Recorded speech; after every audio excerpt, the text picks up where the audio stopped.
and I was one of the ones being interviewed. So I had to look presentable, so I didn't take my hair out. I didn't have the time to do it all myself because it would have taken me forever. So naturally, I asked about 4 or 5 of my over 100 best friends to assist me in taking my hair out, and they all agreed. Hey, welcome back to Black Press. Thank you for watching. Please like, comment, share, and subscribe. Now let's get to it. It's okay. My wife can't stand me at least once a day, so I'm good, bro. Oh, man. Well, while we have the teachers to the front, there's some more teacher drama that we need to discuss. Mm-hmm. All right. So we're gonna this hit one. y'all with this next video. Oh and my goodness. it's guaranteed. This is interesting. It's guaranteed to. Very interesting. For the pot a little, shall we?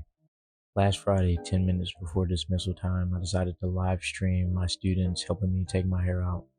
There was quite the discourse in the chat, which had people saying this was inappropriate and other people saying this was completely fine. There was nothing wrong with what I was doing, and people were just making it weird. So of course I had to bring this issue to the big stage. I would like to represent myself in this case, Your Honor, if I may. Number one, for a little context, I had a hair appointment immediately after school, and I needed my hair taken out beforehand. I would have taken it out the night before, but that Friday we had a camera crew coming in to shoot a promotional video, and I was one of the ones being interviewed. So I had to look presentable, so I didn't take my hair out. I didn't have the time to do it all myself because it would have taken me forever. So naturally, I asked about 4 or 5 of my over 100 best friends to assist me in taking my hair out, and they all agreed. Number two, this was at the end of class. Let's go ahead and start. This week we were doing STEM fair presentations. Since it was Friday and all of my students did an excellent job on their STEM fair projects and presentations, I told them if we get one solid presentation in this class, I'll end class a little early and they can have fun and play basketball, darts, or be on their phones or whatever. And during that time, my team would help me take my hair out. A couple of these were students from my class, but others were students from other classes. I wrote all of them a pass at the beginning of the class period, requesting their assistance 10 minutes before dismissal. I told the teachers only send them if all of their work was completed and they had good behavior. They all met the criteria, so 10 minutes before dismissal, they showed up for their job. My next point I'd like to make is if I was a female teacher, those people wouldn't be in the comments saying, oh, this is weird, this is inappropriate. Because me personally, I don't think there's anything weird about this. People are saying, oh, that's too intimate. To me, it's literally just hair. It doesn't have to be weird. Some people have never had cool teachers, and it shows. This week we were doing STEM fair. I personally believe that building authentic relationships with students is paramount in being an effective teacher. I make sure my students know and can feel that I care about them beyond the schoolwork and all the stuff that I have to make them do. I take the time to get to know my students outside of academics, because caring for the whole child is what's important. Some of these students have been with me since I was a substitute 4 years ago. They see me as a big brother or a father figure, as some of them say. And me, I don't want kids of my own, so all of these kids are literally my children. And in case you're wondering about their parents, most of them follow me on social media and always talk about my videos with their kids. They always tell me that they're so grateful that their kids have someone like me in their life. And my admin, they're well aware of my social media presence and they love my videos. To me, this is just another wholesome moment that I'm having with my kids that I was fortunate enough to catch on film. Since I'm a first science teacher, one thing that I teach my students about is symbiosis. Symbiosis deals with the relationships between organisms. The type of relationship that I like to foster in my class is mutualism, or mutualistic relationship, which means both organisms benefit from the exchange. So when my students have good behavior, complete all their assignments, and do everything that a scholar is supposed to do, I reward them with downtime and just time to just be a kid, be on their phones, play games, gossip, so on and so forth. My students and I work hard and we play harder. I'm fortunate enough to have students that feel safe and comfortable around me, safe to come to me with their problems, their frustrations. They come to me seeking guidance and wisdom, or come to me simply to chill and hang out because they know that they have a safe space to be themselves around me. What I strive to do as an educator is be the teacher I wish I had grown up. I strive to be the teacher that makes my inner child happy, someone that my inner child will be proud of. science teacher, one thing that I teach my students about. Yeah, let's go ahead and start clearing some people. Start off with this gentleman right here. You're letting your daughters play in a grown man's head. God forbid I had kids, but if I had a daughter with a teacher like myself, with a good heart, good spirit, sound mind, no, I would not mind if they took his hair out. That's what little girls like to do. They like to do hair and do nails and makeup. I have 5 little sisters. You bet your I done had a wig on my head before, had a whole lace front. I done got my nails painted, eyebrows done. Bro, this is what they do. As a father, I would even let my daughter do those things.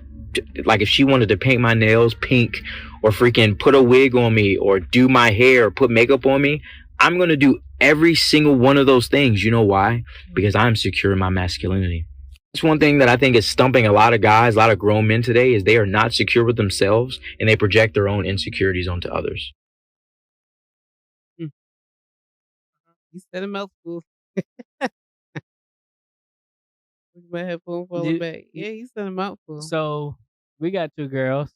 Mhm. You want our girls unbraiding a teacher's hair? Let me tell you.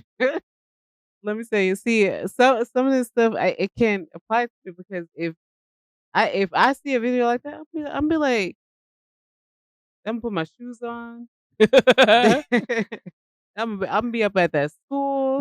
First thing I'm gonna do, I'm gonna call the principal like, hey, what's going on in that school? Because principal already know me. Yeah.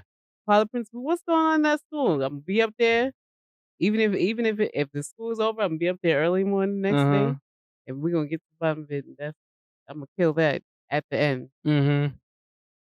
But when you actually sit down and think about it, take yourself outside of being the parent of the children that's in the classroom. Yeah. A lot of these children don't have parents that are being as attentive to them and nurturing them and stuff. These teachers are like the parents to these children because they're spending so much time with the kids, right?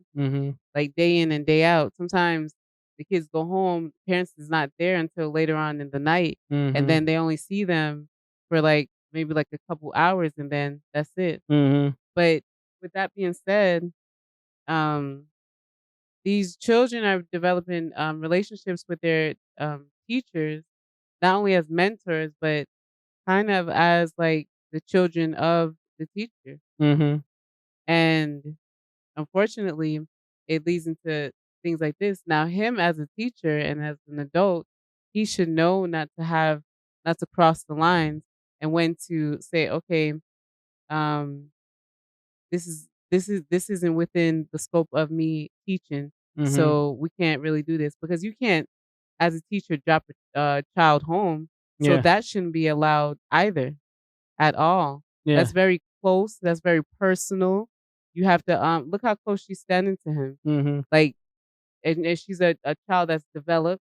Suppose her body touches against his. You can't have that happening. There's too many lines that can be blurred across. So I don't think that's acceptable Yeah. at all. You know, I was teeter-tottering on it because first time when I saw it, when I first watched it, I'm like, okay, this is giving Mario off rip. I'm as soon as I see it, I'm like, braid my hair, Yeah, me too. come on and braid my hair. But so I was like, okay, this is weird. This is weird, definitely weird. But then I'm also thinking, okay, for one, so they had 3 district superintendents at Congress the other day, and one of them was a woman, black woman, was referring to the kids under her as I her saw that. babies, Yeah. right? So she's like, okay, they're my babies. So part of what he said was if this was a female teacher, nobody would have anything to say, and that's true. But that's because of what you were saying. Like there's certain for one, children do not learn from teachers that they don't like. Yeah. So for them to feel comfortable enough to do that, Mhm. okay, I understand that part. But you as this supervisor, as the adult and the actual teacher, you should know that there's a line that you should not cross, regardless of if you feel comfortable enough with them or if they feel comfortable enough with you, because of the reason that you're saying. Because they could get not even if they accidentally break, they could start to think that they're close enough to you in order to even try to take it even further. There has to be a line, and yes, this is what girls do. If you're their father, yes, you can do that. But you can be a father figure or an older brother figure without crossing those lines. If you want to do that, go be a big brother in some other like volunteer state. But as a teacher, you have to establish a leader-led type of thing. Yes, you want to have this symbiosis of one helping one another. But at the same time, there's a certain line that you're not supposed to cross. You just don't cross that. So I don't think I understand where he's coming from, because and then at the same time, also you in that environment, pretty much the girls run the school. Yeah. So if your female students like you as a teacher and they respect you, they're gonna even have your back when anyone else in that environment disrespects you. Yeah. So they will actually help you to keep the class in line and keep the students under a positive control. But you just should. I don't think you should cross that line. Yeah. There's so many other ways that he can be a positive influence in their life. Exactly. Besides sitting there and getting his hair fixed by them. Yeah. As As I was watching it, and I'm like, no. I'm like, okay, he makes a point. But then I'm listening to your point. I'm like, you're right. There's a line that you just shouldn't cross. Yeah. And just don't think you should have crossed that line. Yeah, I mean, if your hair was good enough to do the video interview the day before, and it could have lasted an extra day. Your hair could have lasted an extra. Oh no, he was good. He wanted to get his hair done so that he can go somewhere else for another event. So you should have just kept your hair in and changed the hair appointment. And it's interesting. I wonder how that came about. Like, was he is he in the classroom speaking of his personal life? No, he like coordinated that jump. He said he had to teach students from other classes. He wrote a pass for them to leave that class if all their work was done, and it's 10 minutes before end of the day. But just how the subject just come up. Well, like because he could be like, I think, like, did he approach them and say, "Can y'all help me?" Or did they approach him and say, "Hey, I can help you take your hair out," or something like that? Yeah. That means that means he has a lot more of his personal life that he's discussing with these Not kids. for hair. So I don't think so, because when it comes to if we're talking about hair, event. because when he says kids come there to chill out because they feel comfortable, like kids can come to teachers' classrooms during lunch period and hang out if they feel comfortable with that teacher. Yeah. And when you're communicating with students, especially in this type of role, when you have that type of connection, it is still like it's a big brother type of relationship. So he could be talking about, oh, I gotta go get my hair done, because they're females, so they're talking about hair. He's like, yeah, I gotta get mine done. So it could come up in conversation. I don't think that would be too much or too revealing in his personal life, but it is definitely too much to have them actually do it. Yeah. But in communication, it's like you give something that is not so much too personal, but enough for them to feel like they can relate to you, and then they give enough to be able to depend on you as an actual mentor. So, but I just that was too far. That's too much. You gotta think of it as if it was your kids. Yeah. How you feel? I mean, I don't feel like I would have an issue, but it's not an issue for me for my kids. For me, it's an issue of, I believe there's a certain line that has to be drawn between teacher and student, and that line was crossed, in my opinion. So on that. what would you say like to the teacher if it was a girl? I would ask him, do you believe this is completely professional? Do you believe that there's this line? Because when they're doing stuff like that, if one of the kids do get out of pocket, then they feel overly comfortable to be able to disrespect you as well. Because we all know a younger sibling will disrespect the older brother anytime. Yeah. Set the right moment of time. So it's like, do you feel like you could have, that this line might be crossed? And if it might be crossed, then it's crossed. Yeah. And then if you disagree, then be like, I would say, well, I disagree with you, and I would like that you don't have that type of interaction with my daughter. Yeah. And if we got a problem, we can take it to the next level. And I ain't saying what level that is. I'm gonna do it professionally. You just won't have your job no more. Yeah. So, because if the parents make enough stink about it, he gonna either stop or lose his job either way. So, like, you kind of biting off more than you can chew but the parents say they good with it. So, yeah. Hey. Anyway, good for him though, having a type of positive influence for real, especially as a black man. And then there's another point.